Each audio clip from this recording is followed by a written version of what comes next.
Even when we are overwhelmed with sadness and we are overcome with grief, this is the occasion on which the Congress party chooses to do politics on a leader whose entire loss is being mourned by the entire world.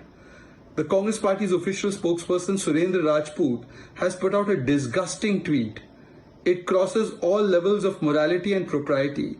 It talks about how the motive behind the murder and the brutal killing of Shinzo Abe is perhaps a disgruntled person from the armed forces, linking it to the situation in India. The Congress party loses no occasion to politicize every matter of national interest for partisan political interest. Shehzad Poonawalla on the broadcast, we just actually played out your reaction right after that tweet came in from Mr. Rajput. Are you saying that he is equating what happened in Japan to the recently announced scheme in India? Swati, first of all, let me extend my condolences to the people of Japan, and the loss is as personal for us as it is for the people of Japan, because a great leader who forged our relations with our country is no more between us. But having said that, even the Japanese Prime Minister has come out and said that they have not come to conclusion on the motive behind this brutal assassination and murder. Even when the Japanese haven't come out with a conclusion, who is the Congress party to come out with such kind of conclusions? This is the Congress party showing its true DNA and charitra of politicizing everything. Every element of foreign policy and national policy has to become a subject matter of such petty politics.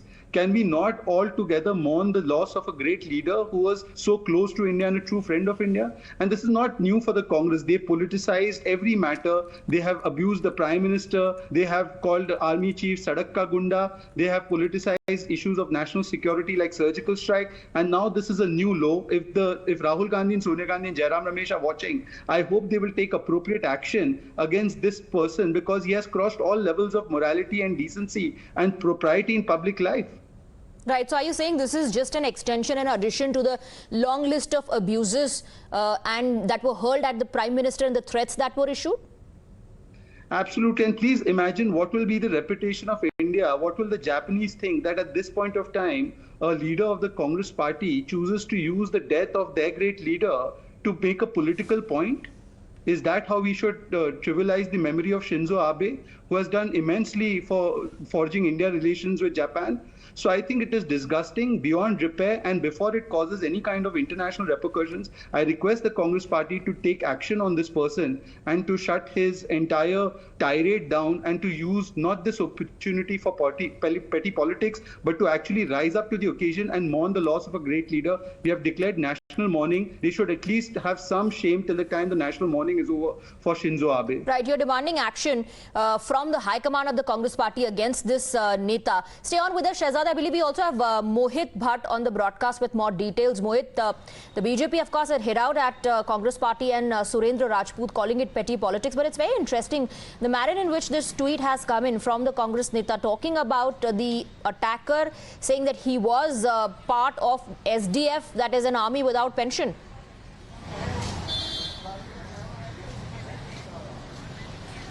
Well, yes, in fact, and the BJP has questioned the timing of this particular tweet and the context of this particular tweet.